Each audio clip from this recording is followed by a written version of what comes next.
So, warm welcome to all of you for the next module of Theory of Machine 2,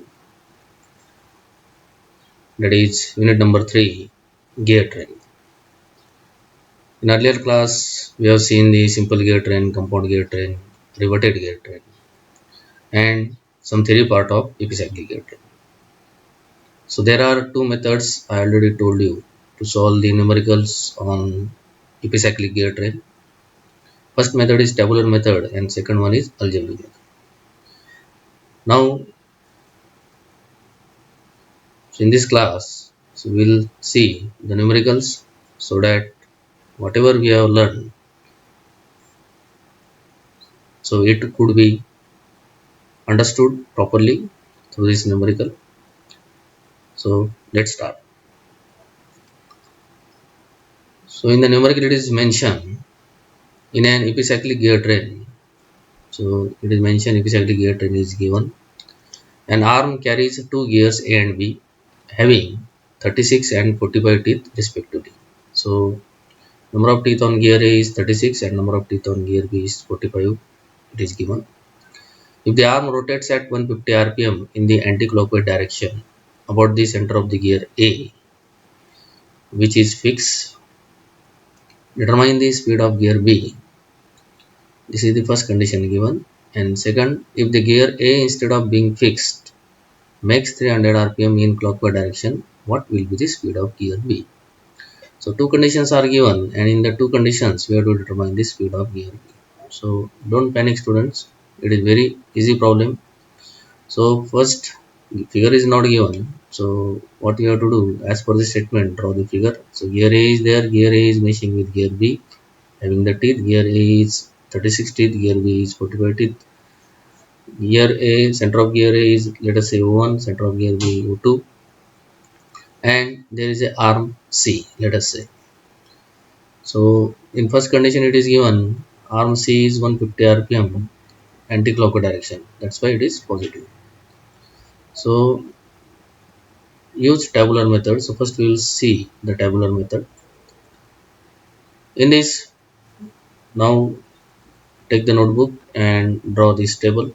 So first column is step number, second one is conditions of motion, third one is revolutions of element. Now in that, how many elements are there in our problem? Now there are three elements. First one is arm, second is gear A, and third one is gear B. So arm, let us say first our usual method, arm, let us say arm is fixed. So arm C is fixed. So arm C is in here, first column of revolution of element. Then after that arm C, so for which gear we are giving the power? So let us say gear A. So second column is gear A, and gear A is meshing with gear B, so that's why gear B. So driver driven. In this way you have to put the elements in this table. So as per our step number, so step number 1. So what is our step number? This you have to write down in the table because this table having the marks. In this way you have to write down. So step 1, arm is fixed. Gear A rotates through plus 1 revolution anticlockwise. So if arm is fixed, revolution of element of arm is 0. Gear A rotates how many revolution? 1 revolution. Anticlockwise or clockwise? Anticlockwise we have considered. So that's why plus 1. Gear B, so it is speed of gear B or revolution of gear B. How to calculate? NA by NB is equal to TB by TB. Like this, NB equal to, now this is anticlockwise. If it is anticlockwise, this is clockwise. So that's why negative, clockwise negative. So minus TA by TB. Understood? Now second step. Again arm is fixed and let us say gear A rotates through plus X revolution or N revolution. Any number of revolution. So let us say plus X revolution. So we have to multiply X through this row number 1. So X into 0, 0, X into 1, X into minus TA by T minus X TA by T. Then third step is add plus Y revolution to all elements. So plus Y and plus Y. Straight away write down plus Y plus Y plus Y. And fourth one is total motion. So what you have to do? Add row number 3 and 2 and write down this here. So Y plus 0, Y y plus x, that is x plus y or y plus x. This is y minus x dA by dt. Now these are the final revolutions of element of C, A and B. Now come to our problem statement and accordingly write down. The problem statement condition is given. First, find out the speed of gear B when gear A is fixed. That's why read the problem carefully. You have to find out the speed of gear B when gear A is fixed and speed of arm is 150 rpm anti-clockwise. So now come to table.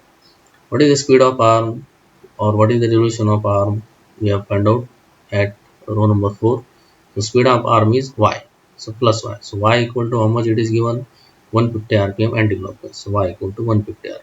Understood? This way you have to write down. Now gear A is fixed. Now gear A is fixed. Now what is the speed of gear A? That is x plus y. So if gear A is fixed, that means revolution is 0. So what you will get? X plus y equal to 0.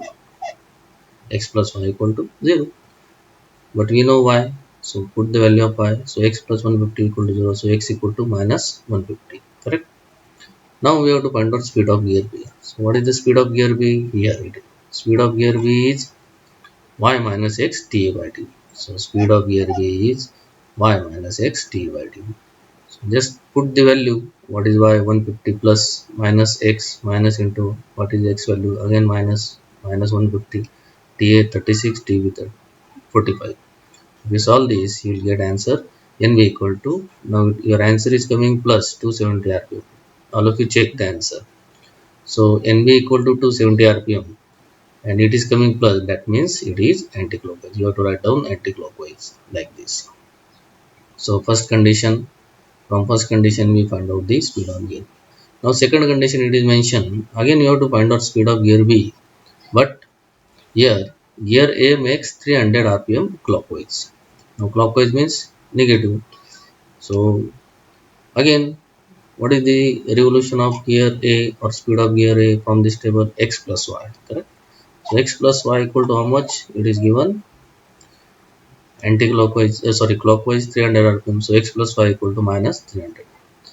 Y already we know the speed of the arm, that is plus 150. So you have to put x plus 150, that is equal to minus 300. So you will get x equal to minus 450. And what you have to calculate? Speed of gear. Again speed of gear B, that is from table y minus x dA by dB. So speed of gear B is y minus x dA by dB. Put the value of y, put the value of x and dA dB, you will get answer NV equal to 510 rpm. You are getting plus or minus? I think plus. So it is, when it is plus, so direction is anti-clockwise. This way you have to solve the numericals on epicyclic gear train by tabular method. Now same problem I have also solved by algebraic method. Okay, but I suggest all of you solve the problem by tabular method. So we will see algebraic method also. Now let us say let NA is speed of gear B, NB is speed of gear, NA is speed of gear A, NB is speed of gear B, and NC is speed of arm C. Now assuming the arm C is fixed, therefore, so what we have to write down? Speed of gear A relative to C. So what you will get? NA minus NC, equation number 1. Now speed of gear B relative to arm C. So what you will get? Speed of gear B relative to arm C, NB minus NC. Now since the gear A and B revolves in opposite direction, correct? So we will get NB minus NC upon NA minus NC is equal to minus TA by T. Now come to the conditions. Speed of gear B we have to find out when gear A is fixed.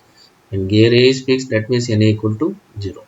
And arm C rotates at 150 rpm anti-clockwise, that means plus 150. So put here value NB as it is, NC 150, but here it is minus as it is, NC 1 plus 150, NA 0 minus again NC 150. Here minus T by D minus 36 by 45. We will get answer NB equal to 270 rpm. Again positive, that is anti-clockwise, correct? Now speed of gear B when gear A makes 300 rpm clockwise. So NA is minus 300 clockwise and NC is again 150. Put this value again in this equation. So NB minus NC, so NB minus 150. So NA is here minus, now in second condition 300. minus 150 is equal to minus TA by TB. Minus 36 by 45. So we will get N be equal to 510 alpha.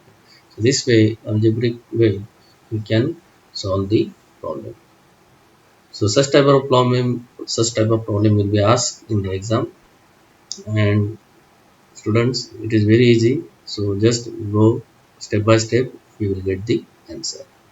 So next part or some problems we will see in the next class.